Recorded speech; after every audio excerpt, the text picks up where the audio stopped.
नमस्कार दोस्तों। आज मैं आप लोगों के लिए हिंदी साहित्य के कुछ प्रश्न लाई हूँ जो आगामी परीक्षा टीजीटी, पीजीटी, हायर और जो नेट की तैयारी हिंदी विषय से कर रहे हैं या करना चाह रहे हैं उनके लिए बहुत ही उपयोगी हैं। ये प्रश्न मेरे खुद के नोट्स से हैं जो मैंने अपनी तैयारी को मजबूत करने के लिए स्वयं से बनाए थे। तो आइए हम लोग देखते हैं हिंदी साहित्य के कुछ महत्वपूर्ण प्रश्न। आप लोग अपनी तैयारी को मजबूत करने के लिए इन प्रश्नों को नोट भी कर सकते हैं जो आपकी परीक्षा के लिए उपयोगी रहेंगे। ठीक है, आगे देखते हैं हम लोग प्रश्न। मुंशी प्रेमचंद के किस उपन्यास में अधिकतर पात्र आत्महत्या कर लेते हैं? तो प्रेमाश्रय में। भक्तिकाल के किस शाखा के कवियों को शुक्ल ने साधु कवि कहा? सूफी काव्यधारा के कवियों को। अगला प्रश्न है, वर्षा घनपति से घनश्याम निबंध किसका है?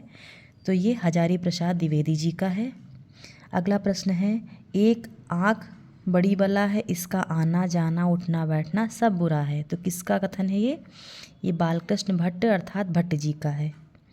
कितनी शहरों में कितनी बार आत्मकथा पर सीता पुरस्कार मिला? जबकि कितनी नावों में कितनी बार अज्ञेय की रचना है। अगला है, जीवधन एषणा बराबर जीवेषणा होगा संधि विच्छेद में। बंगाल गजट का प्रकाशन वर्ष किस सन में हुआ? तो 1780 ईस्वी में हुआ। जानकी कहानी किसकी है? तो ये सूर्यकांत त्रिपाठी निराला जी की है। अप्सरा में मूलतः किसकी समस्या को दिखाया गया है? तो वेश्या की समस्या उठाई गई है। अप्सरा रचना में वेश्या की समस्या उठाई गई है। निराला के उपनाम कौन कौन से हैं? तो ओज एवं औदात्य का कवि निराला जी को कहा जाता है। किसने कहा? तो डॉक्टर रामविलास शर्मा जी ने कहा। हिंदी का सबसे बड़ा उपयोगी कवि कौन है? तो अज्ञेय। हिंदी का सबसे बड़ा उपयोगी कवि अज्ञेय को कहा जाता है। नए कवियों का गोरखनाथ किसे कहा जाता है? तो निराला जी को कहा जाता है। छायावाद, प्रगतिवाद और प्रयोगवाद का पथ प्रदर्शक किसे कहा जाता है? तो इन तीनों का पथ प्रदर्शक निराला जी को कहा जाता है, सूर्यकांत त्रिपाठी निराला जी को। अगला प्रश्न है, शताब्दी का कवि किसे कहते हैं? तो शताब्दी का कवि संज्ञा किसके लिए दी गई है? तो नंद दुलारे वाजपेयी जी के लिए।